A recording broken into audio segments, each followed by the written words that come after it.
Assalamu alaikum warahmatullahi wabarakatuh. Hello, hi, and welcome back. Welcome back to Mind Engineer Ali's T20 World Cup saga journey.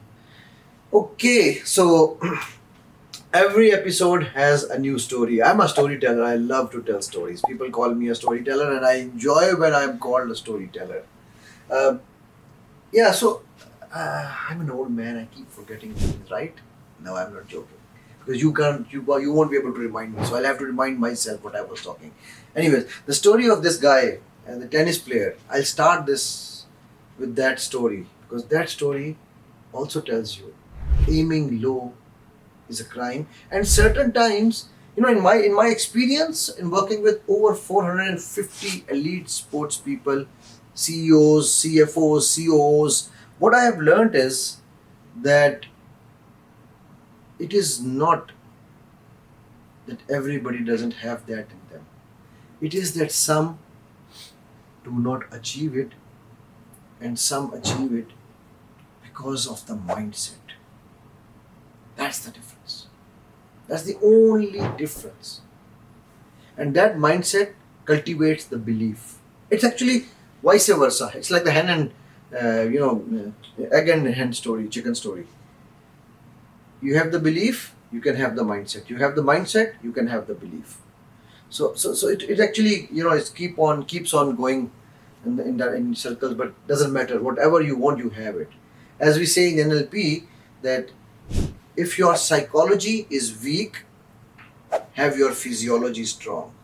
Because if you can lift your shoulders up, your body hormonal production will change and your psychology will change just by standing like this. Try it. You know, I'll do this experiment. That put your shoulders down, droop, and say I am a champion, and then put your shoulders up just like this, and then say I am a champion. The difference from this to this in cortisol production, this is cortisol production, which is negativity hormone, which is defeat hormone, and this is positivity production, which is the hormone testosterone production, which is the hormone of victory, hormone of yes I can. So go and do some practice on this. So I always tell people that mindset, and if the problem comes is when mindset and belief both are negative, both are down. That's where the problem. That's where the fear creeps in. So this boy, he was Middle East's junior champion. So tennis, he came to me, and his mother brought to me. He said that he's a junior champion. He can do much better. Unfortunately, he's a champion because he has accumulated a lot of points. He has never been able to win a final. Mostly, he loses to those people whom he has beaten even in the rounds, and I don't know what happens to him in the final. The underlying issues of these people, as I was telling to you, the 450 plus players that I've worked with, I have realized that 90%, maybe okay, if you think I'm too generous, let's be a little bit miser. 80% of their problems do not lie within the circle, within that courtroom, within that ground. They are outside at home, literally outside at home. It is beyond that boundary line. They bring the baggage from the issues at home and they enter the playground. That's where they are unable to perform. So this boy, he was uh, he was a very good tennis player. My style of working is a little bit different. I prefer that when I'm working with some individual or even a team, I work with every individual on one by one basis, and I actually see them on the ground how they perform. So I see their body language, I see whatever they do.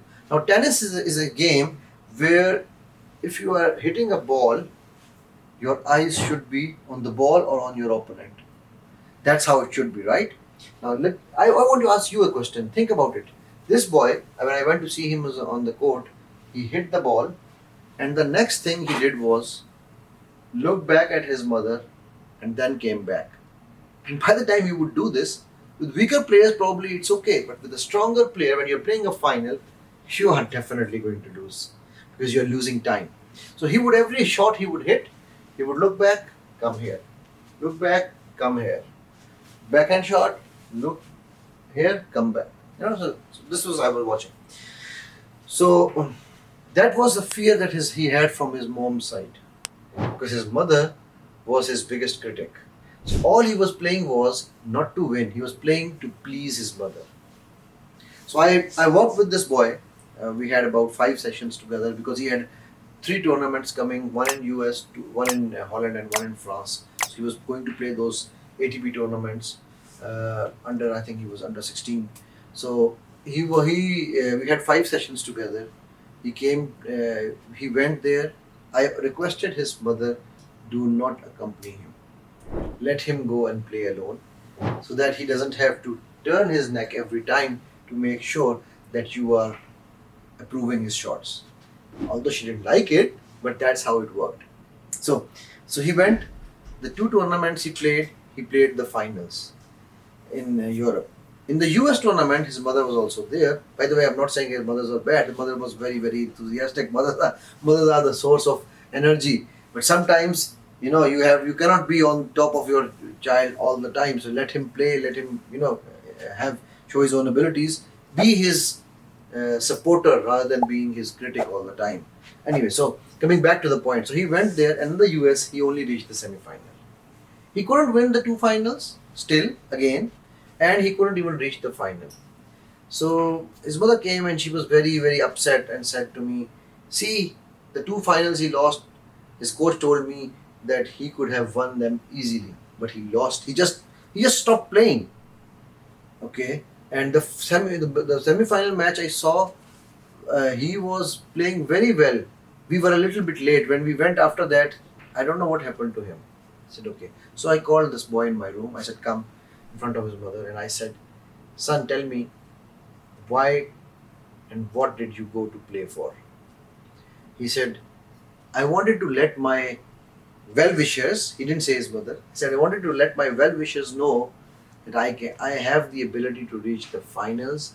I can reach the finals, semi-finals.